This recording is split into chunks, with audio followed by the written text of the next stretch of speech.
चलिए आज एक ऐसी कहानी की दुनिया में चलते हैं, एक ऐसी कहानी जो वक्त, हालात, अमीरी, गरीबी इन सब दायरों से कहीं ऊपर है। ये कहानी हमें बताती है कि सच्ची दोस्ती का असली मतलब आखिर होता क्या है। ये कहानी है भगवान कृष्ण और उनके मित्र सुदामा की। तो इस कहानी को ना एक सवाल से शुरू करते हैं। सवाल यह है कि क्या सच्ची दोस्ती वाकई वक्त और हालात से बड़ी होती है? मतलब क्या दोस्तों के बीच अगर जमीन आसमान का फर्क आ जाए तब भी दोस्ती टिक सकती है? यही सवाल आप देखिए इस पूरी कहानी की आत्मा है।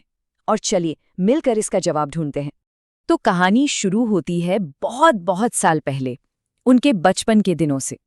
ये वो दौर था जब इस दोस्ती की नींव रखी गई थी। एक ऐसी दोस्ती जो बिल्कुल सच्ची, बिल्कुल निश्चल थी। जरा सोचिए, गुरु सांदीपनी का आश्रम, वहीं पर एक राजकुमार और एक गरीब ब्राह्मण का बेटा, दोनों साथ पढ़ते थे। एक तरफ थे कृष्ण जो राजघराने से थे, और दूसरी तरफ थे सुदामा जो एक बेहद गरीब परिवार से थे। लेकिन उस आश्रम में कौन अमीर है कौन गरीब, इन दीवारों का कोई मतलब ही नहीं था। उनकी दोस्ती तो बस प्यार और एक दूसरे के लिए इज्जत की बुनियाद पर खड़ी थी। एक ऐसा रिश्ता जो किसी भी पद या रुतबे से कहीं ज्यादा मजबूत था। लेकिन वक्त का पहिया घूमा, और वक्त जैसा कि हम जानते हैं हमेशा एक जैसा नहीं रहता। कई साल बीत गए। अब कहानी एक ऐसे मोड़ पर आ पहुंचती है जहां दोनों दोस्तों की दुनिया बिल्कुल अलग हो चुकी थी। मतलब उनके हालातों में जमीन आसमान का फासला आ चुका था। और ये फर्क कितना बड़ा था वो साफ दिखता है। एक तरफ सुदामा जो थे तो बहुत बड़े ज्ञानी, लेकिन भयंकर गरीबी में अपनी जिंदगी गुजार रहे थे। और दूसरी तरफ कृष्ण जो अब द्वारका के महान राजा बन चुके थे, सोने के महल में रहते थे। वक्त ने दोनों को इतना दूर कर दिया था कि सालों से उनकी मुलाकात तक नहीं हुई थी। अब सुदामा की गरीबी इस हद तक बढ़ चुकी थी कि उनके बच्चे भूखे सोने को मजबूर थे। अपने बच्चों की ये हालत देखकर सुदामा की पत्नी का दिल बिल्कुल टूट गया। एक दिन उन्होंने रोते हुए अपने पति से कहा, आप अपने बचपन के दोस्त द्वारका के राजा कृष्ण के पास क्यों नहीं जाते? जाइए, शायद वही हमारी कुछ मदद कर सकें। और बस यहीं से कहानी का वो हिस्सा शुरू होता है जो हमें दोस्ती के सबसे गहरे, सबसे सच्चे मतलब तक ले जाता है। ये कहानी है एक तोहफे की, एक भेंट की, जो देखने में तो बहुत मामूली थी, पर उसका मोल अनमोल था। भाई, सुदामा इतने बड़े राजा के पास खाली हाथ कैसे जाते? तो उनकी पत्नी पड़ोस से मांगकर बस मुट्ठी भर पोहा यानी चिवड़ा ले आई। पोहा कितना साधारण सा भोजन है ना? लेकिन उस वक्त सुदामा के लिए ये प्यार और सम्मान से भरा सबसे बड़ा तोहफा था। क्यों? क्योंकि उनके पास देने के लिए इसके सिवा कुछ था ही नहीं। तो सुदामा ने जाने का फैसला तो कर लिया, लेकिन उनके दिल में ना मदद मांगने को लेकर बहुत झिझक थी। वो तो बस बरसों बाद अपने दोस्त से मिलना चाहते थे। खैर, उन्होंने वो पोहे की छोटी सी पोटली उठाई और द्वारका के लंबे मुश्किल सफर पर निकल पड़े। और पूरे रास्ते सोचिए उनके मन में बस दो ही बातें चल रही थी। एक तरफ बचपन की वो प्यारी यादें, और दूसरी तरफ एक डर, एक शक कि क्या इतने सालों बाद एक राजा अपने इस गरीब दोस्त को पहचानेगा भी। और फिर उस लंबी थका देने वाली यात्रा के बाद आखिरकार वो पल आता है, वो दिव्य पुनर्मिलन। ये वो मौका था जब सालों की दूरियां एक पल में मिटने वाली थीं और दो बिछड़े दोस्त एक बार फिर आमने सामने आने वाले थे। सोचिए जरा उस मंजर को, द्वारका का वो शानदार महल, और उसके गेट पर मैले कुचेले कपड़ों में सफर की थकान से टूटा हुआ एक गरीब ब्राह्मण खड़ा है। जाहिर है महल के पहरेदारों में उसे वहीं रोक लिया।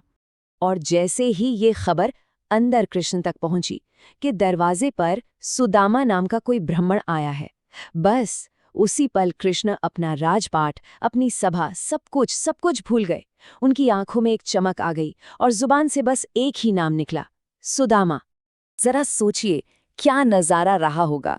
द्वारका का राजा सारी शाही मर्यादाएं, सारे नियम, सब कुछ एक तरफ रखकर नंगे पैर अपने उस गरीब दोस्त से मिलने के लिए दौड़ पड़ता है और बाहर आकर सुदामा को कसकर गले लगा लेता है।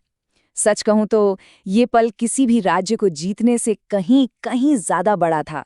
ये दोस्ती की जीत का पल था। कृष्ण सुदामा को अंदर ले जाते हैं, अपने सिंहासन पर बिठाते हैं और फिर एक राजा होकर अपने आंसुओं और अपने हाथों से उनके धूल से सने पैर धोते हैं। फिर बिल्कुल एक बच्चे की तरह खुश होकर पूछते हैं, दोस्त इतने साल कहाँ थे? अरे ये बताओ मेरे लिए क्या तोहफा लाए हो? उनका हर एक एक्शन, हर एक बात चीख चीख कर कह रही थी कि वहां कोई राजा नहीं था, वहां तो बस एक दोस्त अपने सबसे प्यारे दोस्त से मिल रहा था। अब इस खुशी और जश्न के माहौल के बीच कहानी में एक बहुत ही इमोशनल मोड़ आता है। ये कहानी है सुदामा के मन की उलझन की, एक ऐसी दरख्वास्त की जो जुबान पर आकर भी कहीं नहीं जा सकी। अपने दोस्त का इतना प्यार, इतना सम्मान देखकर सुदामा तो जैसे सब कुछ भूल गए। वो जिस मकसद से आए थे, उन्हें लगा कि वो मकसद, वो गरीबी, इस दोस्ती के आगे, इस प्यार के आगे कितनी छोटी चीज है। उनके मन में बस एक ही ख्याल घूम रहा था, जब मुझे मेरे दोस्त का इतना अनमोल प्यार मिल ही गया है तो फिर मैं उससे ये दुनिया की दौलत कैसे मांगूं। बस इसी प्यार के आगे उन्हें अपनी गरीबी बहुत छोटी लगी और वो अपने आने का असली कारण बता ही नहीं पाए, एक शब्द भी नहीं। कुछ दिन कृष्ण के साथ महल में रहने के बाद सुदामा वापस अपने घर के लिए चल पड़े। हाथ तो उनके अब भी खाली थे। उन्होंने कुछ नहीं मांगा, लेकिन उनका दिल दोस्त के लिए प्यार और खुशी से लबालब भरा हुआ था। और अब आता है कहानी का वो चमत्कारी अंत, वो हिस्सा जो हमें बताता है कि सच्ची दोस्ती में कितनी ताकत होती है। ये किसी वरदान से कम नहीं है, एक ऐसा अंत जो हमारे और खासकर सुदामा की सोच से बिल्कुल परे था। सुदामा तो बस यही सोचते सोचते घर लौट रहे थे कि वापस अपनी उसी टूटी फूटी झोपड़ी में जाना है, जहां उनके भूखे बच्चे उनका इंतजार कर रहे होंगे। लेकिन जैसे ही वो अपने गांव पहुंचे तो जो उन्होंने देखा उस पर उन्हें यकीन ही नहीं हुआ।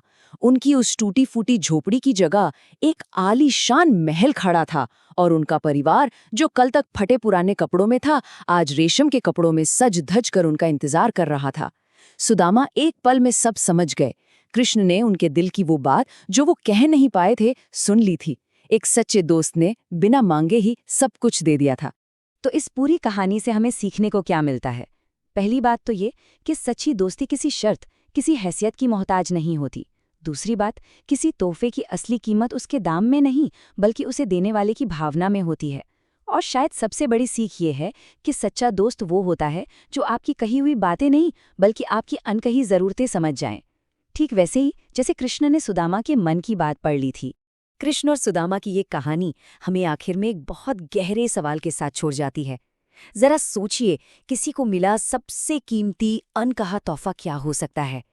शायद वो धन दौलत नहीं है। शायद वो किसी का हमें दिल से समझना है, हमें इज्जत देना है और बिना किसी शर्त के हमसे प्यार करना है।